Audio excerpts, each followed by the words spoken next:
வணக்கம். ஸ்ரீராம். ஒரு பெண் ஏமாற்றத்தை சந்திக்கும் பொழுது மிகப்பெரிய மாற்றம் அடைகின்றாள். அது உங்களுக்கு தெரியுமா? 72 நாட்கள் தன்னுடைய நினைவை இழக்கக்கூடிய அபாயம் இருக்கின்றது வரும் காலத்தில்.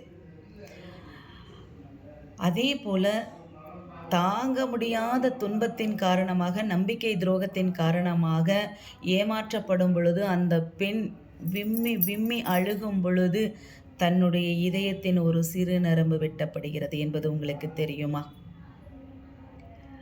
ஆண்களின் இதயத்தை விட 4 மடங்கு மென்மையானது பெண்களின் இதயம். ஆனா, அந்த இதயத்த எவ்வளவு கடுமையான சோதனைகளை செய்ய முடியுமோ, சந்தேகத்தின் பெயரால் அவ்வளவு கஷ்டங்கள், கொடுமைகள், சோதனைகள், வேதனைகள்.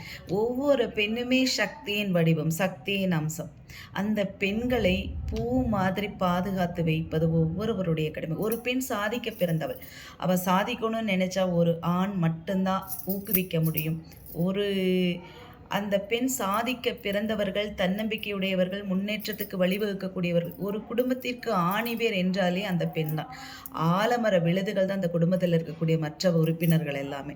அப்போ அந்த ஆலமரத்துக்கு தண்ணி ஊற்றி நல்ல சத்துள்ள பொருள்களை கொடுத்து அதை நல்லா வளர்த்துனா மட்டும்தான் அது போகக்கூடிய கிளைகள் நல்ல பலமாக இருக்கும்.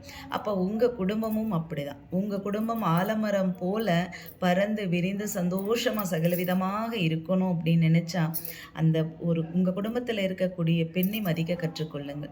சந்தோஷமாக அவங்கள பார்த்துக்கோங்க. அவங்கள நீங்கள் நல்ல முறையில் ஊக்கப்படுத்தும் பொழுது அவங்களுக்கு நிறைய நல்ல விஷயங்கள் நடக்க ஆரம்பிக்கும். ஒரு பெண் ஜெயிக்கிறான்னா அந்த பெண்ணுக்கு பின்னாடி ஒரு ஆண் தான் இருக்க முடியும். அந்த ஆணின் தைரியத்தினாலும் நம்பிக்கையினாலும் தனக்கு ஊக்கம் கொடுப்பதின் மூலமாக அவர்கள் வெற்றி பெற இயலும். ஒரு பெண் முன்னுக்கு வருவதற்கு மிக முக்கியமாக காரணம் அந்த பெண்ணுக்கு பின்னால் இருக்கக்கூடிய ஒரு ஆண் மட்டுமே. அந்த ஆணின் தைரியம், தன்னம்பிக்கை மட்டுமே அந்த பெண்ணை முன்னேற்ற பாதைக்கு கொண்டு செல்லும். ஸ்ரீராம்.